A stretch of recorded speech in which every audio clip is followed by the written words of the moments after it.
Programa Visão Espírita. Apoio. Livraria Espírita Guilom Ribeiro. Há 50 anos divulgando o livro e a doutrina espírita.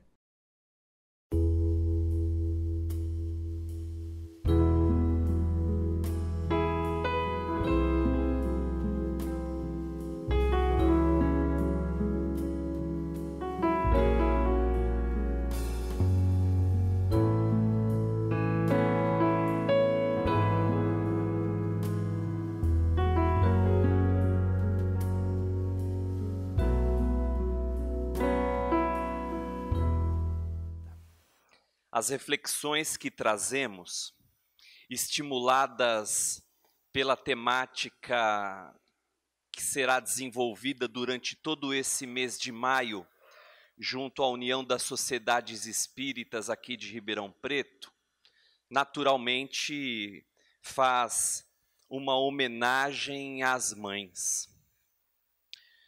O mês em que celebramos o Dia das Mães não poderia ser da nossa parte ignorado, entretanto trazer algumas cogitações, algumas poucas considerações sob o olhar espiritista, é uma oportunidade valorosa que não podemos desperdiçar. Se pudéssemos então resumir o papel da maternidade, nós poderíamos já de antemão considerar dois importantes e indissociáveis aspectos.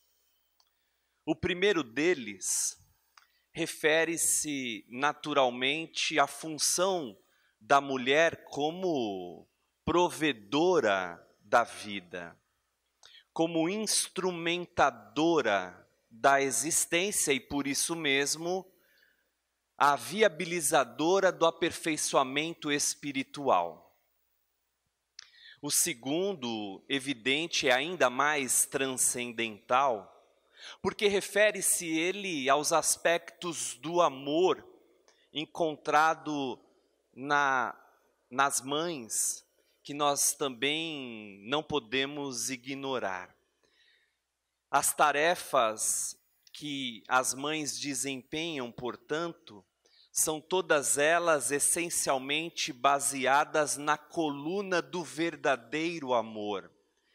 E esse aspecto fundamental para nós tem sido o grande baluarte de edificação das relações humanas, do lar, da família especialmente.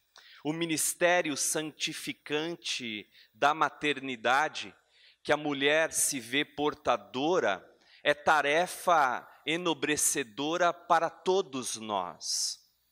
Quando Allan Kardec, em O Livro dos Espíritos, pergunta aos espíritos reveladores na questão de número 132, qual seria o objetivo da encarnação, os espíritos vão afirmar que Deus nos impõe a encarnação objetivando alcançarmos a perfeição. Podemos afirmar, portanto, com segurança, que o mecanismo para atingirmos a perfeição a que fatalmente todos nos destinamos é a encarnação. Por isso mesmo, o primeiro aspecto da maternidade como instrumentadora da vida, como facilitadora da encarnação dos espíritos, deve ser visto como sagrada e divina missão, que também aí vai objetivar o aperfeiçoamento, o burilamento de todos nós. Entendendo assim, já imediatamente, que atrás da maternidade temos uma função e um papel divino por ela, pela mãe, pela mulher, portanto, desempenhado, essa função passa a ter, para nós outros espiritistas e reencarnacionistas, um significativo e importante papel. A partir do momento em que os gametas masculino e feminino se fundem, criando ali o chamado zigoto e estabelecendo-se a ligação efetiva entre o espírito reencarnante e o seu embrião, que formar-se-á mais tarde no corpo humano, nós já entendemos os laços de afeto que começam a ser então nutridos pela mãe e o espírito reencarnante. É verdade, entretanto, que em função de compromissos e ajustes espirituais, que espíritos antagônicos também se vinculam à mãezinha, oportunizando a sua própria reencarnação. Ainda aí, entretanto, esse espírito que deverá responder para a vida, no seu próprio reajustamento, no seu próprio aprendizado, tem a feliz oportunidade de viver na matéria, conseguindo assim, quiçá, os ajustes pertinentes e esperados por ele mesmo.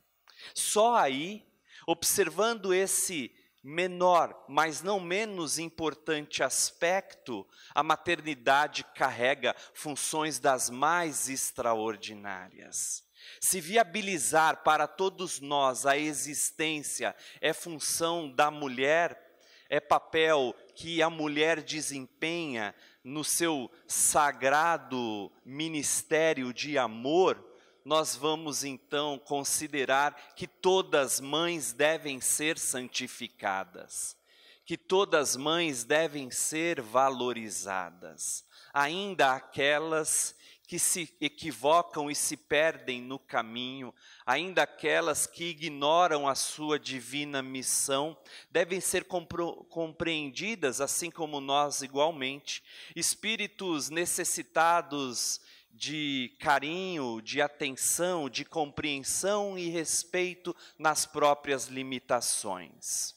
Os espiritistas, que todos somos, portanto, considerando e sabendo do papel que cada um de nós assumimos para a perpetuação da vida, porque há aí também os componentes da conservação da espécie, mas especialmente os propiciadores da evolução espiritual da criatura, temos ainda mais responsabilidades.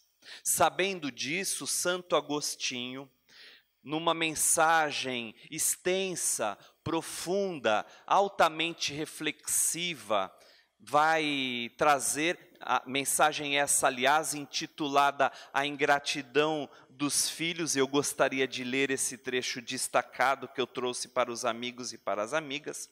Ele vai dizer uma importante reflexão para nós espíritas, aliás, reflexão essa dirigida aos espíritas. Santo Agostinho vai dizer, a mensagem está no capítulo 14, honrai o pai e a mãe. Ó espíritas, compreendei agora o grande papel da humanidade. Compreendei que quando produzis um corpo, a alma que nele encarna vem do espaço para progredir. Inteirai-vos dos vossos deveres e ponde todo o vosso amor em aproximar de Deus essa alma, tal a missão que vos está confiada e cuja recompensa recebereis fielmente. A proposta reflexiva de Santo Agostinho dirige-se tanto ao homem quanto à mulher, é verdade. E ela remete à função principal da encarnação, que é impulsionar o espírito a Deus, à perfeição. Essa responsabilidade em se dirigindo especialmente a cada um de nós, provoca especialmente no homem o compromisso em seus deveres de auxiliar a mulher na função que lhe é própria. É justo reconhecermos, inclusive, amigos e amigas, que há papéis muito claramente definidos pela natureza para machos e fêmeas, para homens e para mulheres. Não se trata de discurso machista, muito pelo contrário, mas há papéis específicos que somente as mulheres poderão desempenhar, como o da maternidade. Nas questões 890, 849 e seguintes do Livro dos Espíritos, Kardec vai questionar os reveladores nesse sentido. Pergunta a ele, num determinado momento, por que a constituição física da mulher é mais frágil. E Kardec tem o cuidado de referir-se à constituição fisiológica. Os espíritos vão afirmar, portanto, que é mesmo em função das tarefas que a mulher se vê naturalmente impelida a realizar, como, por exemplo, as tarefas leves, conforme consta no Livro dos Espíritos, como, por exemplo, os cuidados especiais da prole, dos filhos. O homem, por outro lado, mais robusto fisicamente, tende a abraçar com mais naturalidade os trabalhos pesados. Entretanto, os espíritos vão dizer mais tarde que é papel tanto do homem quanto da mulher, criar as condições necessárias para o zelo, o cuidado do filho, da filha, que tenderá a caminhar segundo a vontade de Deus, a perfeição que lhe é reservada.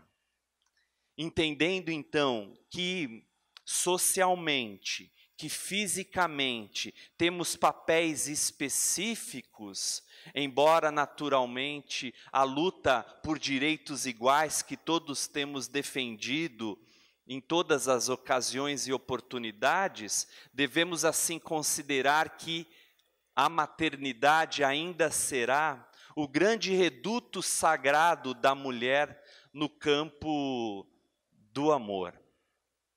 E que dizer, portanto, questionamos, sobre o amor dedicado da mulher, da mãe aos seus filhinhos? Como considerar esse amor, se não sob a ótica do sacrifício e da renúncia, daquele amor incondicional que, no decorrer das existências, a mulher vai desenvolvendo? Como ainda nós, homens, carecemos de aspectos de renunciação e sacrifício e doação quando comparados à alma feminina. Ressaltamos ainda assim que, como espíritos, estaremos reencarnando, ora em corpos masculinos, ora em corpos femininos. A fim de alcançarmos a perfeição, portanto, igualmente nós seremos impelidos a experimentar as polaridades das forças masculinas e femininas, e também nós aprenderemos a amar cada vez mais, doando-nos integralmente, intimamente para os nossos filhinhos, tais quais as mãezinhas tão primorosamente fazem. A missão que elas, portanto, se veem incumbidas em desempenhar, deve ser para nós outro estímulo de aprimoramento no reduto íntimo do sentimento que já podemos nutrir em relação às criaturas. Entendendo assim que o lar se forma onde existe o núcleo do amor ali constituído, a mulher, então, tem um papel fundamental para a edificação desse núcleo sagrado através da maternidade.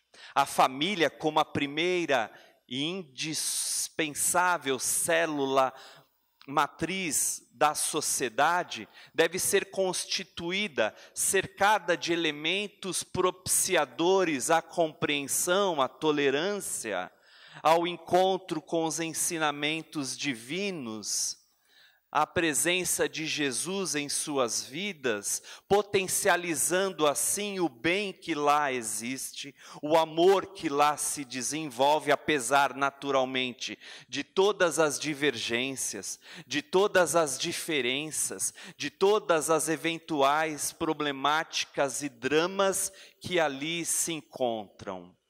Nós que constituímos famílias e que delas participamos direto ou indiretamente, porque há aqueles que se segregam nesse particular, sabemos que de fato a nossa vida em família não é um mar de rosas.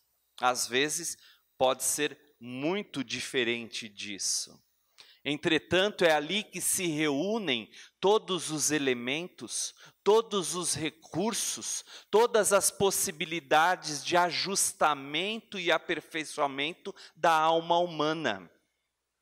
Desconsiderar, portanto, a importância de estarmos a família integrados é uma negligência das mais endurecidas. E nós não podemos, dessa forma, então, cogitar tal possibilidade, por mais que nos antagonizemos uns com os outros. Minha mãezinha dizia que, apesar de tudo e sob quaisquer aspectos, a união devia ser a grande força que deveríamos lutar e batalhar, a união entre os irmãos, a união entre os pais, a união entre a família como um todo. Essa atitude reforçada no lar se estende, evidentemente, à família extra-lar, se estende, de uma certa forma, à própria humanidade. E vamos aos poucos, então, aprendendo a amar, aprendendo a tolerar, aprendendo a servir. Não seria esse, então, um dos papéis fundamentais das mães, que se doam incondicionalmente a nós, onde vemos representantes legítimos do amor mais puro que a criatura humana pode experimentar?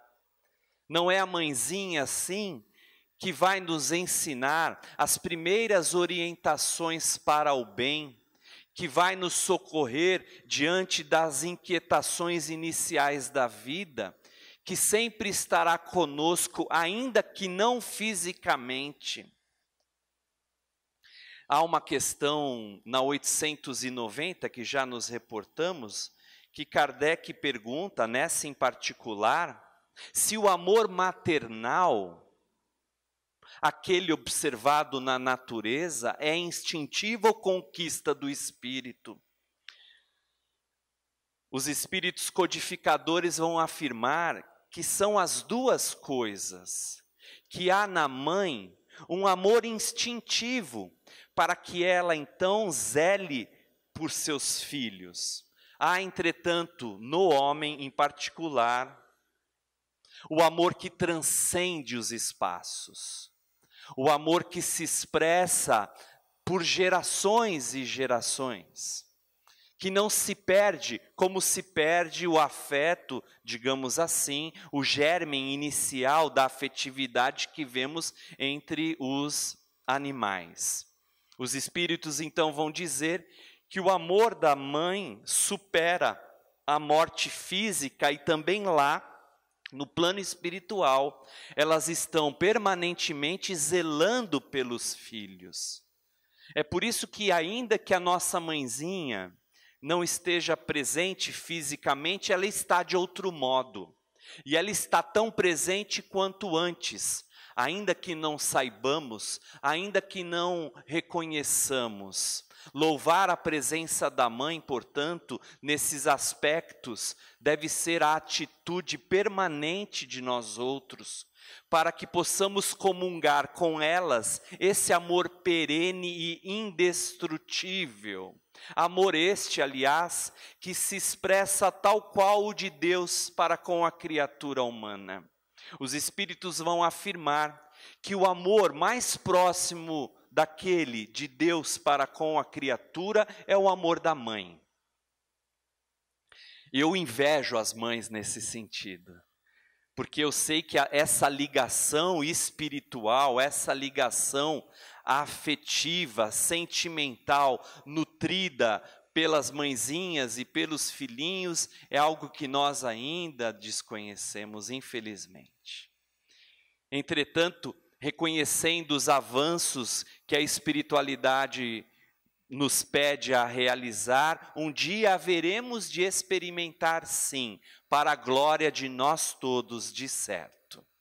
A mãezinha, então, muitas vezes se colocando com uma postura dura, uma postura às vezes enérgica, que diante de nós deve ser sempre vista como a grande educadora de almas, a grande incentivadora para as conquistas celestes. Por isso mesmo, amigos e amigas, entendendo que todos nós queremos aprender a amar, entendendo que todos nós queremos aprender a doarmos-nos uns aos outros, quem sabe nos espelhando na própria mãezinha, nos exemplos que tivemos, nas ações, nas palavras, no carinho, na atitude, quem sabe?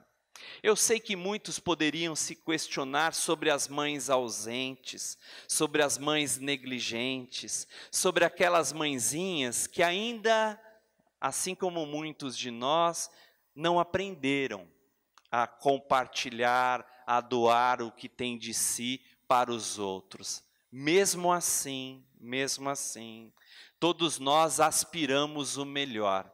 Mesmo assim, conhecendo uma mãezinha como essa, por exemplo, nós estamos aqui. Isso por si só já é dádiva excelsa que não deve ser desprezada. Isso por si só deve ser o grande impulso para que façamos nós mesmos um pouco melhor, para que vivamos em nós verdadeiramente aquilo que talvez tenha nos faltado. Ah, mas eu não aprendi a amar, podemos argumentar. Eu não aprendi a renunciar.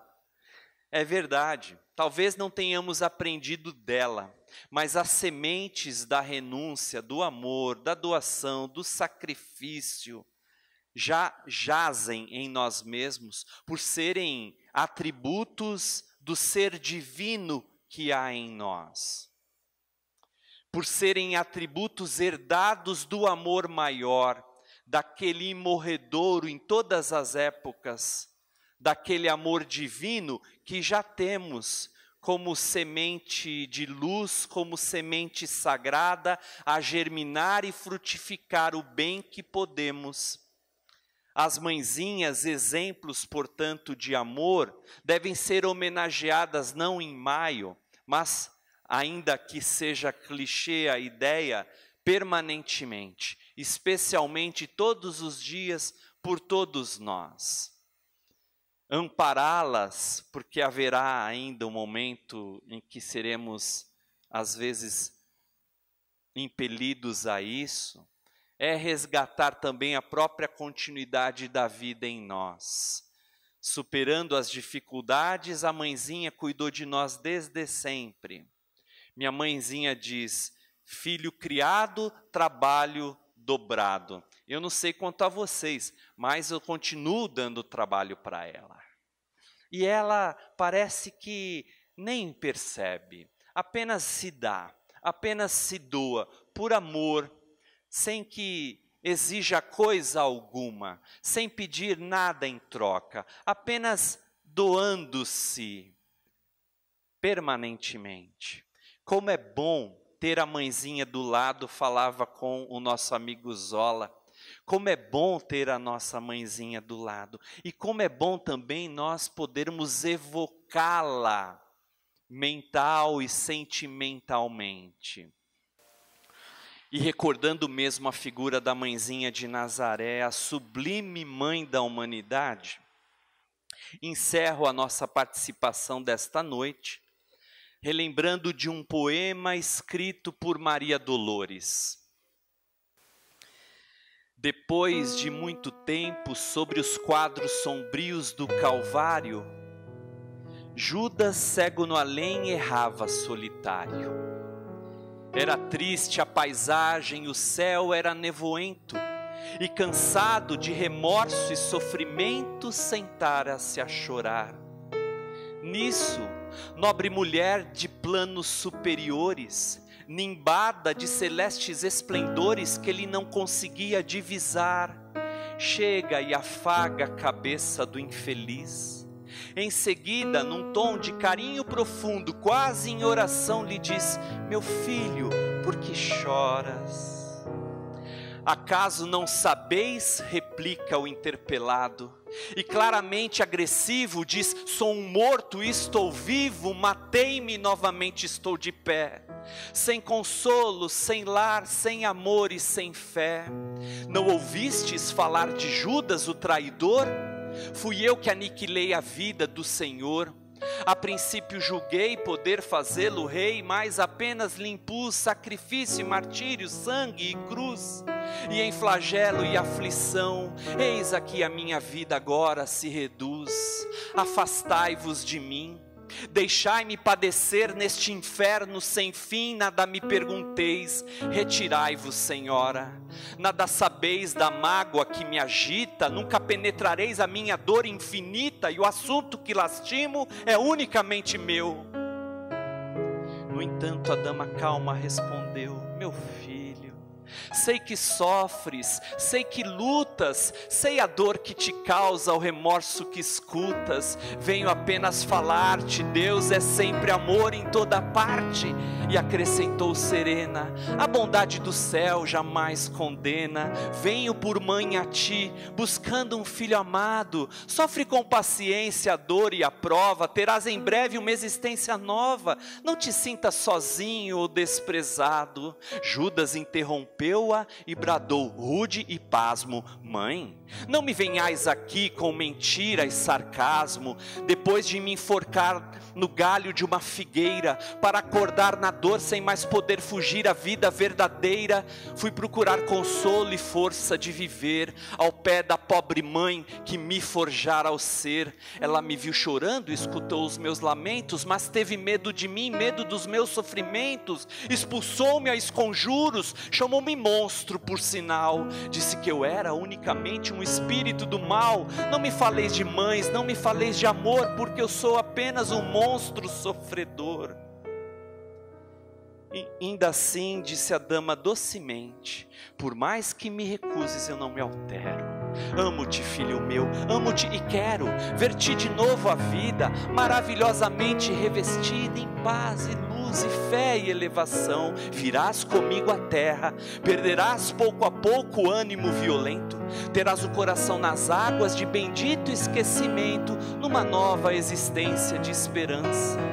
Levar-te-ei comigo a remansoso abrigo, dar-te-ei outra mãe, pensa e descansa.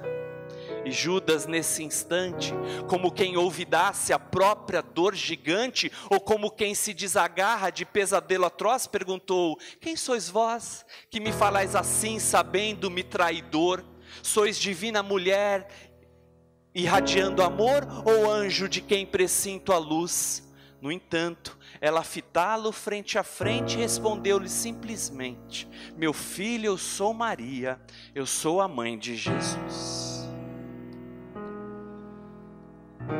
Que Maria, mãe de Jesus, abençoe todas as mães do mundo, e que todas as mães do mundo tenham certeza de que seus filhos jamais ficarão desamparados. Muita paz a todos, obrigado pela presença e até uma outra feliz oportunidade. Muito obrigado.